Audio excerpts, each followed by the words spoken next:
नमस्कार दोस्तों, कैसे हो आप। कृष्णा क्लास में आपका स्वागत है।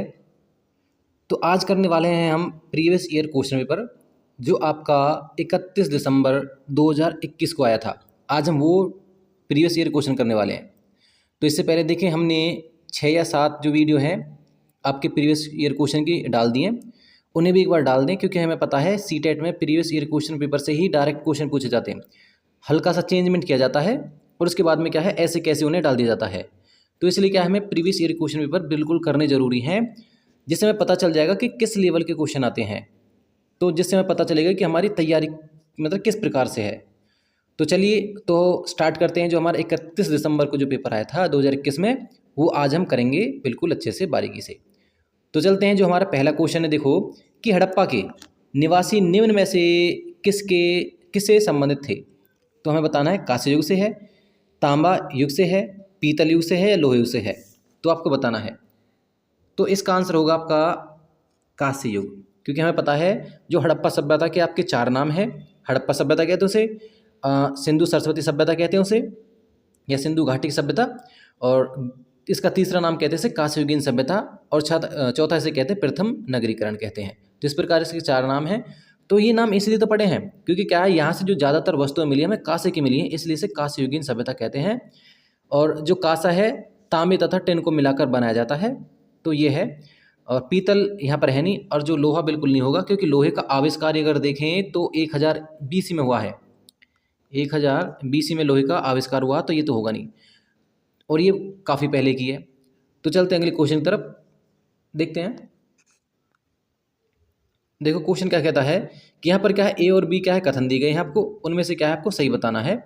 देखो पहला है कथन ये है, इतिहासकार समय को केवल घंटों, दिन या वर्षों के बीतने के रूप में देखते हैं। समय सामाजिक और आर्थिक संगठन में आने वाले परिवर्तन को दर्शाता है। तो हमें बताना है। तो देखिए यहाँ से हमारा अगर आंसर देखें तो हमारा पहला ही गलत हो जाएगा, क्योंकि इतिहास समय है, जो इतिहास है वो घंटों में या दिनों में थोड़ी होता है। इतिहास को देखें तो लगभग 50 साल या 100 साल हुई तो इतिहास कहलाएगा। अगर देखें वैसे तो इतिहास का मतलब जो बीता हुआ समय इतिहास कहलाता है, परंतु अगर देखें यहाँ पर ये नहीं कि इतिहासकार है जो उस समय को इतिहास कह देगा, मतलब 1 मिनट हुआ तो इतिहास बन गया, ये भी नहीं है। तो इसे देखें तो हमारा ए गलत होगा तथा बी सही है। तो कथन देख लेते हैं, ए सही है और बी गलत है, या ए गलत है, सॉरी ए गलत है तथा बी सही है, हमारा डी हो जाएगा। तो चलते हैं अगले क्वेश्चन की तरफ। देखेंगे अल हिंद पुस्तक को किसने लिखा। अगर हम बताएं तो इस पुस्तक का नाम है किताब उल हिंद।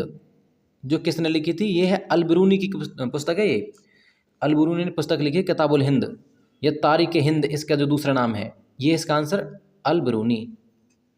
तो चलते हैं अगले क्वेश्चन की तरफ। यहाँ पर है 8वीं और 18वीं सदी के मध्य विभिन्न क्षेत्रों में सांझी वास्तुकला शैली पाई जाती है, क्योंकि देखते हैं क्यों पाई जाती है। क्योंकि बड़े साम्राज्यों के निर्माण के विभिन्न क्षेत्रों को एक साथ लाया, जिसके परिणाम स्वरूप कलाओं और शैलियों का परस्पर संस्करण हुआ। तो देखेंगे अगला है जो हमारा पॉइंट है, वो देखते हैं संक्रमण की आवश्यकता के कारण शक्तिशाली साम्राज्य की भव्य कीर्तियों का क्या है, दोहराव हुआ। सम्राट विभिन्न क्षेत्रों में अपना प्रभुत्व जमाने के लिए अपनी वास्तुकला का प्रसार करना चाहते थे। नेक्स्ट है अपना स्वामी भक्त को प्रकट करने के लिए। अगर देखें यहाँ पर स्वामी भक्त को, तो पहली गलत हो जाएगा। देखें ये भी गलत है, क्योंकि क्या है, ये जो कह रहा पॉइंट कि सम्राट विभिन्न क्षेत्रों में अपना प्रभुत्व, भाई कला को प्रभुत्व से थोड़ी देखा जाता है, क्योंकि कला तो अपना फैलती है, सम्राट का कार्य थोड़ी है। देखिए तो इसका पहला ही पॉइंट ठीक हो जाएगा। हमारा आंसर जो है पहला ही रहने वाला है कि क्या है, बड़े साम्राज्य के निर्माण ने क्या है, विभिन्न क्षेत्रों को एक साथ लाया। भाई मान लो कोई बड़ा राजा है, जैसे चंद्रगुप्त विक्रमादित्य लगा लो, उसने क्या है गुप्त साम्राज्य का था, उसने पूरे संपूर्ण भारत को लगभग क्या है एक कर दिया। तो यहाँ की जो कला संस्कृति और यहाँ की क्या है, जो यहाँ के लोग आपस में मिलने लगे, तो क्या है जो कला और संस्कृति है या शैली है, उसका भी एक तरीके से क्या है एकीकरण हुआ। तो ये हमारा ठीक पॉइंट होगा, ना कि ये सभी कहीं ना कहीं ये गलत है। तो चलते हैं अगले क्वेश्चन की तरफ। क्वेश्चन देखो हमारा है, यहाँ पर भी कथन दे रखे हैं, आपको बताना है कि आज से लगभग 2000 साल पहले चरक नामक एक वैद्य पैदा हुए थे। उन्होंने कहा था कि मनुष्य के शरीर में 360 हड्डियां होती हैं। दांतों जोड़ और उपस्थितियों को गिनकर चरक इस संख्या तक पर क्या पहुंचे थे। आपको बताना है इसमें से कौन सा आंसर ठीक हो। अगर देखिए यहाँ पर क्या है, ये भी ठीक है और ये भी ठीक है, चरक के बारे में दोनों ही बातें ठीक हैं, तो आंसर इसका हो जाएगा ए तथा दोनों ही सही हैं, बी ए बी दोनों ही ठीक हैं। तो चलते हैं अगले क्वेश्चन की तरफ। यहाँ पर देखो नृत्य दे रखे हैं, आपको नृत्य के बारे में बताना है कौन सा किस क्षेत्र से संबंधित है। देखिए तो यहाँ पर कथक है, भरतनाट्यम है, कथकली है और कुचिपुड़ी है। आंध्र प्रदेश, तमिलनाडु, उत्तर प्रदेश और केरल। आपको बताना है कि कौन सा नृत्य कहाँ से संबंधित है। अगर देखो जो सबसे आसान पहले वो जान लेते फिर हमें आंसर मिल जाएगा। देखो जो भरतनाट्यम है वो तमिलनाडु से है, ये हो जाएगा हमारा। तो बी का दो कहाँ कहाँ है, देखो बी का दो यहाँ पर भी है और बी का तो दो यहीं पर है और कहीं नहीं नजर नहीं आ रहा। तो वैसे देखें तो हमारी ये आंसर हो जाएगा। ए का तीन है जो कथक का लिए वो उत्तर प्रदेश से बिल्कुल ठीक है। तो देखो हमें आंसर वैसे मिल चुका, हमारा आंसर ए होने वाला है। और देखें तो सी का चार हो जाएगा, केरल से कथकली और कच्चीपुड़ी आंध्र प्रदेश से, ये हो गया हमारा आंसर। तो हमें आंसर देखो आसानी से मिल चुका है। तो चलते हैं अगले क्वेश्चन की तरफ।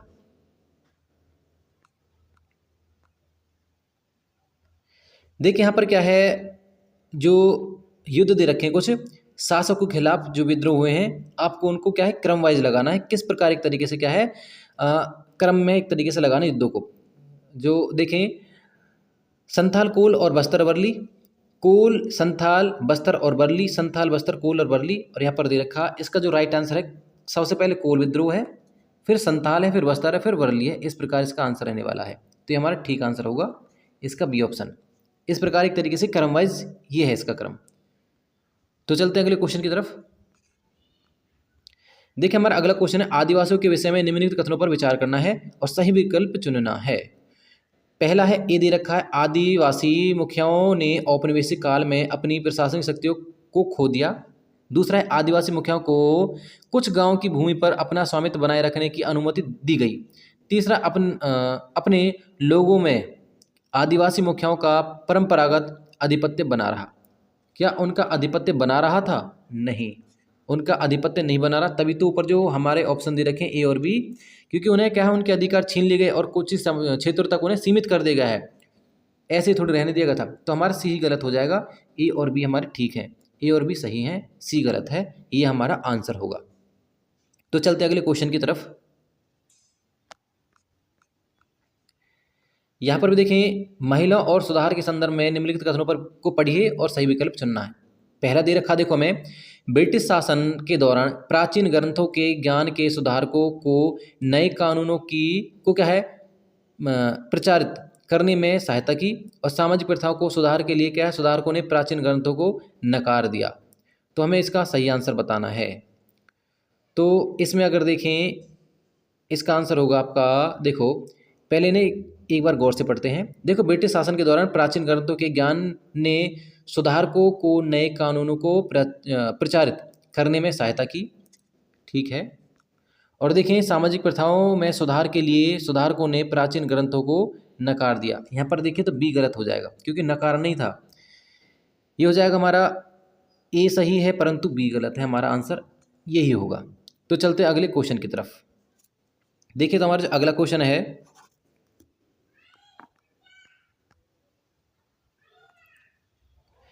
देखो तमिलनाडु में पेरियार ने गैर ब्राह्मण आंदोलन आरंभ किया। इसने जाति प्रथा को कई चुनौतियां दी। निम्न में कथनों पर विचार कीजिए और सही विकल्प चुनना है। उन्होंने मध्य प्रदेश जो आंदोलन आरंभ किया, जो पेरियार है, उन्होंने मानवता की एक जाति एक धर्म एक ईश्वर का नारा दिया। उन्होंने स्वाभिमान आंदोलन का आरंभ किया। उन्होंने क्या मद्रास में 1864 में वेद समाज की स्थापना की। तो हमें सही बताना है यहाँ पर आंसर। तो देखिए हमें आंसर वैसे मिल गया होगा। मंदिर प्रवेश आंदोलन किसने चलाया था? भीमराव अंबेडकर ने। ये हमारा गलत हो जाएगा, ठीक, क्योंकि क्या है ये पेरियार ने नहीं किया था, ये तो अंबेडकर का है। दूसरा देखेंगे उन्होंने मानवता की एक जाति एक धर्म एक ईश्वर का नारा दिया है। तो ईश्वर एक धर्म और एक ईश्वर, ये नारा किसने दिया है? तो ये नारा आपका दिया है नारायण गुरु ने दिया है, इसलिए हमारा ये भी गलत हो जाएगा। ये नारायण गुरु का नारा है ये वाला। सेकंड, उन्होंने स्वाभिमान आंदोलन आरंभ किया, ये ठीक हो जाएगा क्योंकि क्या है जो पेरियार है उन्होंने स्वाभिमान आंदोलन शुरू किया था। और आपको बताइए है जो मद्रास में 1864 में वेद समाज की स्थापना किसने की है? तो हो जाएगा हमारा केशव चंद्र सेन ने की है। केशव चंद्र सेन इसका होगा। तो इसलिए क्या ये भी गलत होगा। तो हमारा यही ठीक आंसर इसका, मैंने आपको सारा कुछ डिटेल बता दी सभी के ऑप्शनों की, तो हमारा ये ऑप्शन इसलिए ठीक है। तो चलते अगले क्वेश्चन की तरफ। देखते हैं, ज्योतिराव फुले ने जाति असमानता की आलोचना किसके द्वारा की।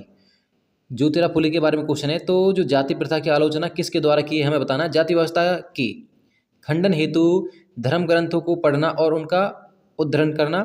सेकंड, यह तर्क देना कि आर्य विदेशी थे और उन्होंने मूल निवासियों पर आधिपत्य स्थापित कर जाति व्यवस्था लागू की। अगर देखेंगे हमारा यही ठीक हो जाएगा। यही उन्होंने कहा था ज्योतिराव फुले ने और क्या असमानता की आलोचना की थी इस प्रकार। ये हमारा ठीक आंसर होगा बी। तो चलते अगले क्वेश्चन की तरफ। देखें अगला क्वेश्चन है, जलियांवाला जो कांड हुआ था 1919 की बात है, 13 अप्रैल 1919। तो यहाँ देखेंगे के विरुद्ध महात्मा गांधी ने किस अभियान का आह्वान किया था। तो जो जलियांवाला हत्याकांड हुआ था तो उसके बाद में क्या कौन सा आंदोलन चलाया था। क्या रॉलेट एक्ट चलाया था? नहीं, क्योंकि रॉलेट एक्ट तो किसने चलाया था, ये तो अंग्रेजों ने चलाया था, ये भी गलत हो जाएगा। देखेंगे असहयोग आंदोलन हो जाएगा, बिल्कुल ठीक है। तो उन्होंने क्या है असहयोग आंदोलन चलाया था। खिलाफत आंदोलन क्या था, वो जो खलीफा को उसके पद से हटा दिया था फर्स्ट वर्ल्ड वार के दौरान, तो ये क्या है मुसलमानों ने चलाया था खिलाफत आंदोलन, ये भी नहीं होगा। 7 अवज्ञा आंदोलन आपको पता ही है 1930 में चला था ये, तो ये भी गलत है। तो हमारा असहयोग आंदोलन सही होगा। तो चलते हैं अगले क्वेश्चन की तरफ। देखिए हमारा अगला क्वेश्चन है, यदि वर्तमान समय में आपको सत्ता के विरुद्ध अपनी नाराजगी को नरमपंथी तरीके से कहना है तो निम्नलिखित कथनों को निम्न में से उसे लागू करने के लिए कौन से सही तरीका होगा। हमें सही तरीका बताना है कि अगर हम नरमपंथी होते तो किस तरीकों को अपनाते। बल का प्रयोग करते? बिल्कुल नहीं, नरमपंथी बल का प्रयोग नहीं करते थे, गलत हो जाएगा। सेकंड है प्रदर्शन करते, बिल्कुल ठीक है। और लेख लिखना, ये भी ठीक है। तो हमारा बी तथा सी ठीक होगा, बी तथा सी ठीक होगा, ये हमारा सही आंसर होगा। तो चलते हैं अगले क्वेश्चन की तरफ। अगला देखेंगे, भारत में स्वतंत्रता के उपरांत अंग्रेजी भाषा का प्रयोग जारी है क्योंकि यह एक शर्त थी। यहाँ तो पहली गलत हो गया, क्योंकि शर्त नहीं थी। यह प्रशासनिक परंपरा और औपनिवेशिक भारत से स्वतंत्र भारत में सरल रूप से परिवर्तन होने में सहयोग थी। अगर देखें कहीं ना कहीं ये भी गलत है। गैर हिंदी भाषी राज्य जो भारतीय राज्यों की मांग एक उनके समझ में आने वाली भाषा की थी। जो हिंदी भाषी राज्य थे वो कह रहे थे कि हमारे मतलब एक भाषा तो ऐसी होनी चाहिए जो क्या है हमारे भी समझ में आ सके, जो कम्युनिकेशन का माध्यम बन सके। तो यही ठीक होगा इसका आंसर, ये इसका आंसर होगा। और चलते अगले क्वेश्चन की तरफ। नेक्स्ट देखेंगे, यहाँ पर ज्योग्राफी शुरू हो चुकी है, तो ए और बी दे रखे हमें बताना। सूर्य एक तारा है, सभी को पता है सूर्य एक तारा है। रात के समय चमकते हुए अनगिनत तारे सूर्य के समान ही हैं, ये भी ठीक है। तो हमारे यहाँ पर ए तथा बी दोनों कथन ठीक हो जाएंगे भाई, बड़ा आसान क्वेश्चन है, दोनों सही हैं, ये ऑप्शन होगा हमारा। तो चलते अगले क्वेश्चन की तरफ। यहाँ पर दे रखा आपका, निम्न में से कौन सी संरचना उत्तरी अमेरिका महाद्वीप को दक्षिणी अमेरिका महाद्वीप से जोड़ती है। तो अगर यहाँ पर एक जल संधि की सी बात करें तो क्या है, वो पनामा नहर है। बाकी यहाँ पर क्या बात की है कि देखो महाद्वीप को दक्षिण महाद्वीप से जोड़ती है, क्यों, अब संरचना बतानी है, ना कि यहाँ पर नदी बतानी थी। तो नदी या नहर तो गलत होगी है, जो पनामा नहर थी वैसे तो वो जोड़ती है, बाकी नहर नहीं पूछा, यहाँ पर संरचना पूछी है। तो यहाँ पर आ जाएगा आपका स्थल डमरू मध्य, ये होगा आंसर। क्योंकि क्या क्या है, जो उत्तरी अमेरिका ऐसे लगा लो और जो है दक्षिण अमेरिका एक तरीके से इस प्रकार की शेप है, जो ने आपस में ये जोड़ती लाइन, तो ये क्या लाइन कहलाती है, क्या है, स्थल डमरू मध्य कहलाती है। क्योंकि एक संकरी क्षेत्र है छोटा सा, इस प्रकार संकरा क्षेत्र, ये जोड़ता है इन्हें उत्तरी अमेरिका और दक्षिण अमेरिका को। तो चलते अगले क्वेश्चन की तरफ।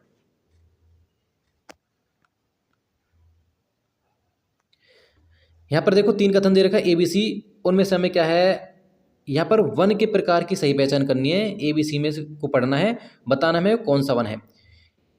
तो ध्यान से पढ़ें बिल्कुल। इन वनों को मानसूनी वन भी कहा जाता है। इन वनों के महत्वपूर्ण पेड़ साल, सागौन, पीपल, नीम, शीशम है। ये मध्य प्रदेश, उत्तर प्रदेश, बिहार, झारखंड, छत्तीसगढ़, उड़ीसा और महाराष्ट्र के कुल भागों में पाए जाते हैं। तो हमें बताना है। अगर देखें उष्णकटिबंधीय क्या है, पतझड़ वन पहला है। दूसरा उष्णकटिबंधीय वर्षा वन, क्योंकि वर्षा वन नहीं है ये। ये आ जाएगा आपका जो आंसर वैसे रहने वाला है उष्ण कटिबंधीय क्या है पतझड़ वन है, क्योंकि हमें पता है पेड़ से जब पहचानो आप कि जो है ये पेड़ जो है साल है और पीपल है, नीम है, शीशम है, इनके क्या है पत्ते गिरते हैं, किसी न किसी मौसम में अपने पत्ते गिराते हैं, तो इसलिए क्या है पतझड़ बने हैं उष्ण कटिबंधीय पतझड़। हमें पता उष्ण कटिबंधीय क्षेत्र कौन सा है, भूमध्य रेखा है, कर्क रेखा है, मकर रेखा है, इनके बीच का क्षेत्र क्या कहलाता है उष्ण कटिबंधीय क्षेत्र, और ये क्या है उष्ण कटिबंधीय क्षेत्र के अंतर्गत ही आते हैं, तो इसलिए क्या है उष्ण कटिबंधीय पतझड़ वन कहलाएंगे। तो चलते अगले क्वेश्चन की तरफ। देखो क्वेश्चन है निम्नलिखित कथनों को में से घटकों में अंतर के कारण किसी स्थान की प्राकृतिक वनस्पति की सघनता एवं प्रकार में भी परिवर्तन होता है। तो हमें बताना है, एक बार दोबारा से देखें क्वेश्चन को दोबारा से अच्छे से ही, कि निम्नलिखित में से कौन से घटकों में अंतर के कारण, किस घटक में क्या अंतर हो जाता है, कारण क्या किसी स्थान की क्या है प्राकृतिक वनस्पति की सघनता एवं प्रकार में परिवर्तन आ जाता है। तो हमें कारण बताने कि किसके कारण क्या है, एक तरीके से जो प्राकृतिक वनस्पति है उसकी सघनता में परिवर्तन आ जाता है। तो बताना हमें क्या तापमान एवं नमी, दूसरा है हमारा अक्षांश एवं ऊंचाई, देखेंगे अगला हमारा ढाल एवं मिट्टी की परत की मोटाई, और चौथा हमारा पवन की बहने की दिशा। तो देखेंगे हमारा यही गलत हो जाएगा, पवन की बहने की दिशा से एक तरीके से ज़्यादा प्रभाव बहुत ही कम प्रभाव पड़ता है, वैसे ना के बराबर है। तो हमारे जो ज़्यादातर प्रभाव पड़ते हैं तापमान, अक्षांश और ढाल जो है, और मिट्टी की मोटाई, ऊंचाई, नमी, ये है आपका आंसर। तो हो जाएगा हमारा ABC हमारा राइट आंसर होगा। तो चलते अगले क्वेश्चन की तरफ।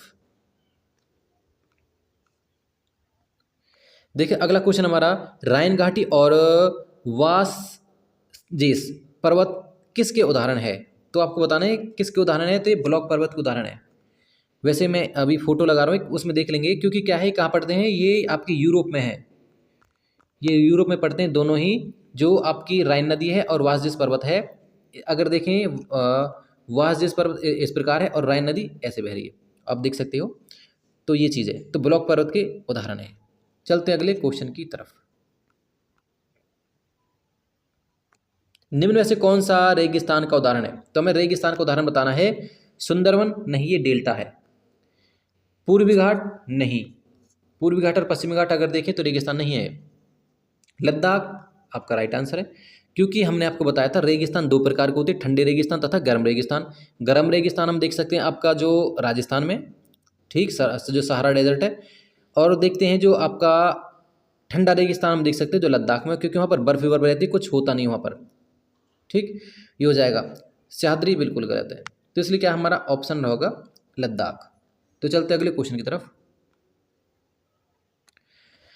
निम्न में से कौन सा या कौन से कथन समुद्र के ऊपर तापमान में कम भिन्नता को क्या है समझता या समझाते हैं। आपको ऑप्शन दे रखे हैं, आपको बताना है। महासागरीय धाराओं की उपस्थिति तापमान को स्थिर बनाए रखती है, बिल्कुल गलत है, तापमान को बिल्कुल स्थिर नहीं बनाए रखती। अधिक समुद्री ध्रुवों, अधिकतर क्या है समुद्र ध्रुव के आसपास पाए जाते हैं। क्या सभी समुद्र ध्रुव के आसपास पाए जाते हैं, आप खुद देख सकते हो, बिल्कुल नहीं। समुद्र का जल धीरे धीरे गर्म और धीरे धीरे ठंडा होता है, बिल्कुल राइट पॉइंट है यहाँ पर। ये देखेंगे उच्च वायुदाब की उपस्थिति तापमान में कम भिन्नता में योगदान देती है। कैसे हो जाएगा, क्योंकि तो योगदान बहुत ज़्यादा देती है, गलत है। सी ऑप्शन हमारा केवल सी होगा, ठीक, केवल सी हमारा सही ऑप्शन है। चलते हैं अगले क्वेश्चन की तरफ।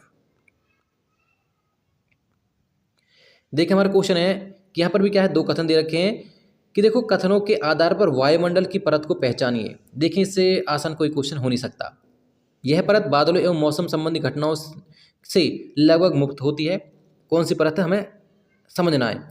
इसमें ओजोन गैस की परत होती है, तो हमें बताना है जहाँ बिल्कुल मौसम नहीं होते। अगर देखिए शुभ मंडल में तो ये मौसम होते हैं, ठीक। मध्य मंडल बिल्कुल ऊपर है और बाह्य मंडल ये तो हो नहीं सकते, तो हमारा आ जाएगा समताप मंडल, इसका राइट आंसर है। ये तीनों गलत हैं, समताप मंडल राइट आंसर है। तो चलते अगले क्वेश्चन की तरफ।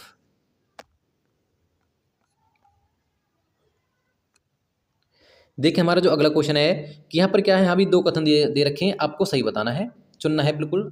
यदि वायुमंडल में वायुदाब उपस्थित न हो तो मनुष्य जीवित नहीं रह सकता, बिल्कुल सही पॉइंट है।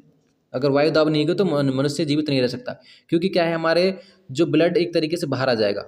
वायु हमारे शरीर पर उच्च दाब के साथ बल लगाती है, उसी तरह हमारा शरीर भी विपरीत बल लगाता है। बिल्कुल सही पॉइंट है, ए तथा बी दोनों सही है और इसकी सही व्याख्या करता है बिल्कुल। चलते अगले क्वेश्चन की तरफ। देखो, यातायात के साधनों के संदर्भ में निम्नलिखित कथनों को पढ़िए और सही कथन या कथनों का चयन कीजिए। कम दूरी यातायात के लिए सबसे अधिक उपयोगी किए जाने वाला सड़क मार्ग है, जो कम दूरी के लिए। दूसरा है, अधिक दूरी में भारी व बड़े आकार वाले सामानों को ढोने के लिए जलमार्ग सबसे सस्ता है, ठीक है। तीसरा है, अगम्य और दुर्गम्य क्षेत्रों में पहुंचने के लिए रेल मार्ग बहुत ही सहायक है। चौथा है, वायु मार्ग सबसे महंगा है तथा दुर्गम्य व ध्रुव स्थानों तक पहुंचने का एकमात्र साधन है। तो हमें बताना है इसका राइट आंसर। देखेंगे तो यहाँ पर ए भी ठीक होगा, बी भी ठीक होगा और डी ठीक होगा। सी गलत है, क्योंकि क्या है, जो रेल मार्ग है वो दुर्गम स्थानों पर नहीं जा सकती। जैसे आपका पठारी क्षेत्र है या पर्वतीय क्षेत्र है, वहाँ तक क्या है, जो रेल मार्ग वो नहीं जा सकती। तो इसलिए क्या है, जो हमारा आंसर रहने वाला है ए, बी तथा डी, ये हमारा आंसर होगा। तो चलते अगले क्वेश्चन की तरफ। यहाँ पे देखो, आपको क्वेश्चन बताना है कि एक शिक्षिका द्वारा कक्षा में प्रवास विषय पढ़ाते हुए निम्न में से कौन से कारक प्रासंगिक समझ पाएंगे।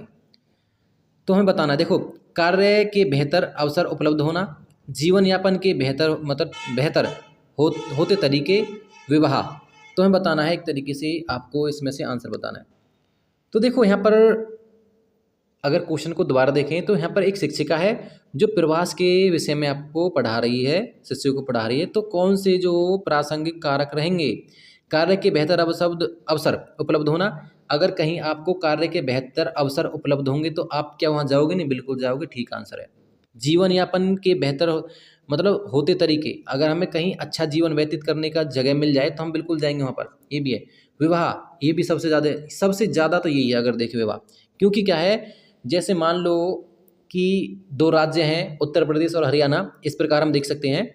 तो क्या है, मान लो कोई उत्तर प्रदेश से लड़की है, तो क्या है, हरियाणा में उसकी शादी हो जाती है। तो ऐसे में क्या है, उसका प्रवास हो चुका हरियाणा में, वहाँ से एक तरीके से वहाँ की जनसंख्या देखें तो एक व्यक्ति तो घटा है, परंतु हरियाणा में एक व्यक्ति बढ़ गया। तो एक तरीके से क्या है, ये हमारा राइट आंसर होगा। तो इसमें क्या है, देखेंगे हम कि क्वेश्चन नंबर जो 55 इसका हो जाएगा, तीनों ही ए, बी, सी सभी ठीक है, सभी ठीक है।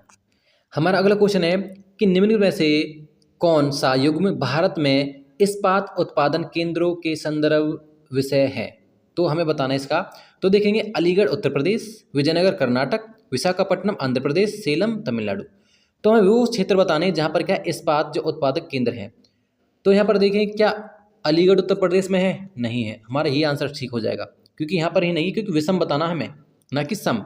ये हो जाएगा, ये हो जाएगा, ये हो जाएगा, तो हमारा राइट आंसर ए होगा। तो चलते अगले क्वेश्चन की तरफ। यहाँ देखना, आपको देखो, कथनों को पढ़िए और नीचे दिए गए विकल्पों में से सही आपको बताना है। सेरिकल्चर विशेष रूप से निर्मित तालाबों और पोखरों में मत्स्य पालन होता है। तो आपको सेरिकल्चर बताना है, क्या मत्स्य पालन से जुड़ा हुआ है सेरिकल्चर। दूसरा है, पीसीकल्चर रेशम के कीटों का वाणिज्य पालन है। तो क्या पीसीकल्चर में रेशम के कीटे पाले जाते हैं? अगर देखें, यहाँ पर उल्टा कर दिया है, इसलिए हमारा आंसर क्या है, दोनों ही गलत है भाई साहब। क्यों? क्योंकि देखिए, जो सेरिकल्चर होता है वो रेशम का है और पीसीकल्चर देखेंगे तो मछली का पालन है, इसलिए क्या उल्टा कर दिया, ये हमारा दोनों ही गलत है। तो चलते अगले क्वेश्चन की तरफ। देखिए, तो भारत के कौन से क्षेत्र की भेड़ या बकरी से पश्मीना ऊन मिलती है? देखिए, सबसे आसान क्वेश्चन तो यही है, लद्दाख में पाई जाती है भाई साहब। जो पश्मीना है, जो ऊन है, कहाँ से, ये सभी को आंसर पता होगा। पश्मीना जो ऊन है वो कहाँ से मिलती है, जो किन भेड़ों से मिलती है? जो लद्दाख में भेड़ें पाली जाती हैं, वहाँ से क्या है, पश्मीना ऊन उन भेड़ों से प्राप्त होती है। तो चलते अगले क्वेश्चन की तरफ। विभिन्न समुदाय के लोग विभिन्न प्रकार या तरीके से एक दूसरे का अभिवादन करते, यह ब्लैंक का संकेत है। ये किसका संकेत है?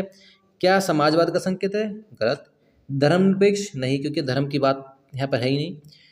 विविधता, ये हो जाएगा बिल्कुल ठीक आंसर, क्योंकि क्या है, विविधता है। असामाजिक न्याय की बात कहाँ से आई है? तो विविधता का एक तरीके से एग्जाम्पल है। देखते जो हमारा अगला क्वेश्चन है, यहाँ पर क्या है, निम्नलिखित कथनों को ध्यान में रखकर सही विकल्प चुनना है। देखिए, यहाँ पर पहला है राज्य का।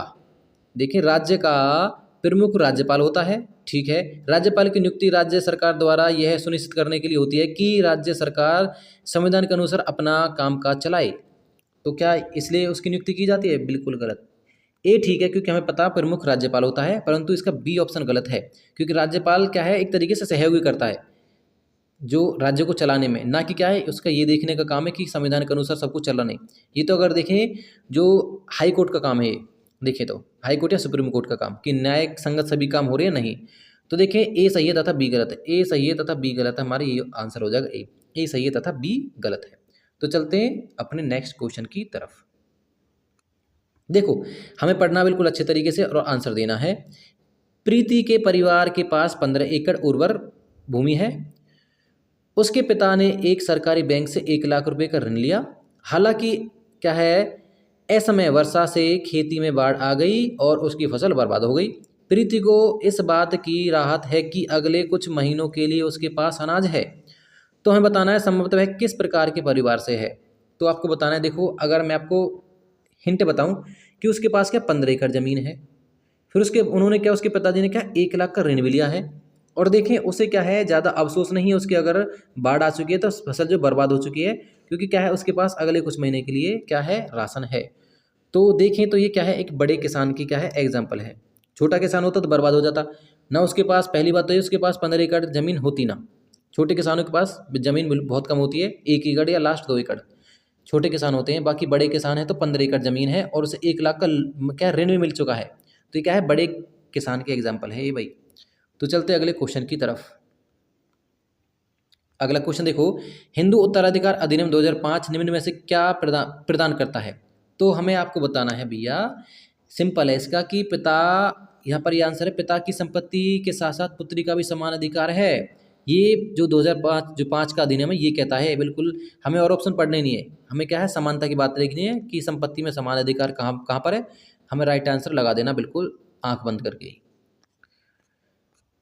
तो देखेंगे हमारा जो अगला क्वेश्चन है ये पढ़ना है हमें और अच्छे से आंसर देना है। निम्न में से कौन सा बुनकर सहकारी संस्था के संदर्भ में सही है। बुनकर सहकारी संस्था, देखो व्यापारी के ऊपर निर्भरता को कम करने और बुनकरों की आय बढ़ाने में सहायता करता है। जो क्या है, जो बुनकर सहकारी संस्थान है, एक तरीके से बुनकर सहकारी संस्थान होती है, कमेटी टाइप लगा लो, कुछ लोगों का संगठन है जो क्या करता है, व्यापारी को क्या है ऊपर निर्भरता को कम करता है, बिल्कुल ठीक है। दूसरा है अप्रत्यक्ष रूप से बड़ी कंपनियों को सहायता करती है, बिल्कुल गलत है, कंपनियों को सहायता नहीं करती। बुनकर सदस्य क्या है, दादन व्यवस्था में काम करते हैं, एक तरीके से देखें तो दादन व्यवस्था में काम करते हैं, बिल्कुल सही है भी। कि क्या है दादन व्यवस्था, पहले देखें है क्या, कि जो वो होते हैं किसान होते हैं वो क्या करते हैं, कच्चा माल वहाँ देते हैं और तैयार माल लेते हैं। इस प्रकार क्या है, या तैयार माल करके उन्हें देते हैं और कच्चा माल लेते हैं उनसे, तब जाकर एक तरीके से क्या, जो मजदूर होते हैं तो कच्चा माल लेंगे, अगर किसान होंगे तो कच्चा माल देंगे। तो यह एक तरीके से दादन व्यवस्था ये होती है। सहकारी संस्थाएं विपणन में सम्मिलित रहती हैं, बिल्कुल ठीक पॉइंट है। तो हमारा आंसर हो जाएगा ए बी तथा डी। ए बी, सॉरी बी नहीं है, ए सी डी हमारा ये आंसर ठीक होगा। तो चलते अगले क्वेश्चन की तरफ।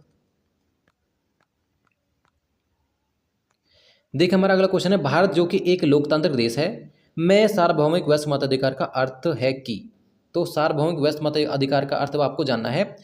पहले देखेंगे जो ऑप्शन दे रखे हैं, कानून के समक्ष प्रत्येक व्यक्ति समान है, तो यहाँ पर भैया सार्वभौमिक व्यस्क मताधिकार की बात कहाँ से आ गई, वोट डालने की बात कर रहे हैं। यहाँ विकलांग बच्चों को, विकलांग बच्चे कहाँ से आ गए भैया, वो क्या है मुख्य धारा की समझ ली, ये तो गलत है। 18 वर्ष से अधिक आयु की महिलाओं को मत देने का अधिकार, महिलाएं थोड़ी आएंगी यहाँ पर, पुरुष भी तो होने चाहिए। तो देखेंगे तीनों ही गलत हो चुके हैं, चौथा ही हमारा ठीक होगा। देखो प्रत्येक व्यक्ति जो 18 वर्ष से अधिक आयु का है उसे मत देने का अधिकार है, चाहे उसकी सामाजिक एवं आर्थिक पृष्ठभूमि कैसी भी हो। ये है प्रत्येक व्यक्ति, यहाँ पर क्या है स्त्री और पुरुष दोनों की बात की गई, प्रत्येक व्यक्ति जो 18 वर्ष से अधिक आयु का है, तो ये है इसका सही आंसर। तो चलते हैं अगले क्वेश्चन की तरफ। देखिए यहाँ पर अगला क्वेश्चन है हमारा, उच्च शिक्षा हेतु लड़कों व लड़कियों को विभिन्न विषयों को चुनने के लिए इसलिए समाजीकृत नहीं किया जाता क्योंकि उनमें उस विषय के लिए अभिवृत्ति पाई जाती है, बल्कि उन्हें अपने लिंगानुसार विषयों को आत्मसात करने व चुनने के लिए तैयार किया जाता है। इसमें निम्न में से किस रूप में देखा जा सकता है। तो हमें बताना है, भेदभाव देखा गया है, हनन देखा गया, उल्लंघन देखा गया, रूढ़िबद्ध धारणा देखी गई, यौन शोषण। ये तो गलत है क्योंकि यौन शोषण तो यहाँ पर होगा नहीं। रूढ़िबद्ध धारणा पाई जाती है यहाँ पर, क्या हनन हो रहा किसी का, नहीं। क्या भेदभाव हो रहा, नहीं। तो क्या है, हमें लड़कों लड़कियों को इस प्रकार तैयार किया जाता है, भैया आप ये काम करोगे, आप ये काम करोगे, आपके लिए ठीक है, आपके लिए ठीक है। तो एक तरीके से क्या हमारा रूढ़िबद्ध धारणा ही तो है ये, इसलिए हमारा रूढ़िबद्ध आंसर ठीक हो जाएगा भाई। तो चलते अगले क्वेश्चन की तरफ। देखो अगला क्वेश्चन हमारा है कि बाल अधिकार विधेयक में वर्णित इन बाल अधिकारों को पढ़िए। तो हमें बाल अधिकार पढ़ने हैं। मुझे अच्छी शिक्षा का अधिकार है और सब बच्चों को स्कूल जाने के लिए प्रोत्साहित करने का दायित्व सबका है, पहला पॉइंट। दूसरा है, मुझे अपने विचार व्यक्त करने का अधिकार है, उन्हें गंभीरता से लिया जाना चाहिए, सबका दायित्व है कि वे दूसरे को सुने। तो हमें क्या है, भारतीय संविधान के निम्न अनुच्छेदों में से कौन सा अनुच्छेद उपरोक्त बाल अधिकारों का पूरक है। तो बाल अधिकारों का पूरक कौन सा अनुच्छेद है, तो इसमें समय बताना है। तो इसका हो जाएगा आपका राइट आंसर है 28 तथा 12 है। 28 तथा 12 कहाँ देख लो, 28 तथा 12 ए में ही है। तो ये हमारा बिल्कुल राइट आंसर होगा। तो चलते अगले क्वेश्चन की तरफ। अगला क्वेश्चन देखो, भारतीय संविधान की निम्नलिखित विशेषताओं में से कौन सी विशेषता नागरिकों की राज्य की सत्ता के मनमाने और निरंकुश अधिकारों के प्रयोग से रक्षा करती है। तो कौन सा आ जाएगा, तो बिल्कुल हमें लगा देना, बिल्कुल आंख मीच का आंसर मौलिक अधिकार है, कि जो क्या है, जो निरंकुशता है उससे छुटकारा दिलाने की बात कर रही है, उससे रक्षा की बात करती है। तो मौलिक अधिकार हमारे वो। तो चलते अगले क्वेश्चन की तरफ। देखेंगे हमारा अगला क्वेश्चन है जो, यदि न्यायपालिका को लगता है कि वह संसद द्वारा पारित किया गया कोई कानून संविधान के आधारभूत ढांचे का उल्लंघन कर रहा है, तो उसे रद्द करने का उसके पास अधिकार है, यह कहलाता है। इसे क्या कहते हैं, विवादों का निपटारा, नहीं। न्यायिक समीक्षा, बिल्कुल ठीक है, उसे क्या न्यायिक समीक्षा कहते हैं। अगर लगता है न्यायालय को कि उसके जो संविधान के अनुसार या छेड़छाड़ की गई है, या उसके द्वारा जो संविधान में कुछ बातें गई हैं उसका एक तरीके से उल्लंघन हो रहा है, तो उसे क्या है, न्यायिक समीक्षा कहते हैं। चलते हैं अगले क्वेश्चन की तरफ। तो अगला क्वेश्चन हमारा देखो, यहाँ पर मौलिक अधिकार भी होगा नहीं, और क्या है, स्वतंत्र न्यायपालिका नहीं होगी, तो क्या है, इसे न्यायिक समीक्षा ही कहा जाता है। तो चलते हैं अगले क्वेश्चन की तरफ। जो हमारा क्वेश्चन है देखो कि यहाँ पर है, निम्न में से कौन सा विकलांग व्यक्तियों के लिए बनाए गए विकलांगता अधिनियम 2016 के संदर्भ में सही नहीं है। जो सही नहीं है हमें वो बताना है कि क्या सही नहीं है। देखो, सरकार विशेष विद्यालयों में विकलांग बच्चों को शिक्षा को प्रोत्साहित करती है, बिल्कुल ठीक है, शिक्षा के लिए प्रोत्साहित कर रही है। समाज में पूर्ण भागीदारी के लिए विकलांग व्यक्तियों को भी समान अधिकार प्राप्त है, बिल्कुल सही है। केंद्र सरकार को विकलांग व्यक्तियों हेतु उच्च शिक्षा संस्थानों में 10% आरक्षण दिया जाना चाहिए। तो ये भी अगर देखते हैं केवल केंद्र सरकार के कार्यालयों तथा संस्थानों को पहुंच योग्य बनाना तथा उनमें रैंप लगाए जाना चाहिए। तो ये भी ठीक है, रैंप लगानी चाहिए। तो हमें क्या है, इसका 10% नहीं होगा, इसका 3% जो मिलता है, इसलिए हमारा ये आंसर राइट हो जाएगा। तो चलते अगले क्वेश्चन की तरफ। देखिए जो हमारा अगला क्वेश्चन है कि यहाँ पर क्या है, निम्न में से किसे 1984 की भोपाल गैस त्रासदी का एकदम सही वर्णन मानेंगे। तो सही वर्णन किसे मानेंगे आप, तो देखना हमें पहला है कि संपीड़ित प्राकृतिक गैस सीएनजी प्लांट में विस्फोट, वहाँ पर सीएनजी नहीं आ जाएगा, वहाँ पर जो गैस थी MIC है, methyl isocyanide, MIC, methyl isocyanide gas का रिसाव हुआ था ना, LPG का हुआ था। तो ये दो हमारे गलत हो गए। क्या है, क्षेत्रीय स्तर पर बीमारी फैला रहे चूहों को मारने के लिए एक जहरीली गैस का उत्पादन, क्या वहाँ इसलिए किया गया था, नहीं। देखें, कीटनाशक का उत्पादन करने वाले एक प्लांट से जहरीली गैस निकली, क्योंकि क्या वहाँ पर कीटनाशक जो उत्पादक कुछ बनाए जाते थे, ये हमारा राइट आंसर हो जाएगा। तो इस प्रकार अगर देखें तो हमने आज अपने पूरे 40 क्वेश्चन कर चुके हैं हम, जो हमारे लिए बिल्कुल बहुत ही महत्वपूर्ण क्वेश्चन थे। अगर आपने जो हमारा 6 या 7 जो हम पार्ट कर चुके हैं प्रीवियस क्वेश्चन के, तो आपको आइडिया हो गया होगा कि क्या है, कहाँ से सबसे ज़्यादा क्वेश्चन आ रहे हैं और किस प्रकार के क्वेश्चन पूछे जाते हैं। तो जिससे आपको क्या है, बहुत ज़्यादा अब हेल्प मिलने वाली है। तो अगर आपने देख लिया है सारे के सारे वीडियो, तो ये लगा लो आपको बहुत ही ज़्यादा हेल्प मिलने वाली है, और आप गारंटी से क्या है, अपने जो सब्जेक्ट में बहुत अच्छे से परफॉर्म करने वाले हो।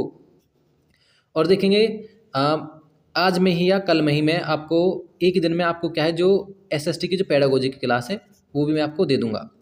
तो जिससे क्या है, आपको 60 में से बिल्कुल 60 के पूरे चांस आपके बन जाएंगे। तो अब देखिए, हम कल या तो देखें एक और पार्ट करेंगे, वरना क्या है, हम पेडागोजी का ही करेंगे। जो आप 2 वीडियो बनाएंगे उसके लिए भी क्या है, हम उसमें से 40 क्वेश्चन करेंगे। तो हम 4 जो क्वेश्चन पेपर कर चुके होंगे। 20-20 क्वेश्चन होते हैं तो 40 क्वेश्चन लेंगे। तो इस प्रकार क्या हम अपने पूरे पेडागोजी और प्लस में क्या थ्योरी पार्ट दोनों ही अच्छे से कवर कर चुके होंगे और आपको बहुत ज़्यादा हेल्प मिलेगी। अब गारंटी से बिल्कुल क्या आपका सीटेट इस बार पास होगा और ये हमारी एक तरीके से आपसे मनोकामना भी है। तो चलते हैं, अब नेक्स्ट पार्ट में मिलेंगे। तब तक के लिए धन्यवाद।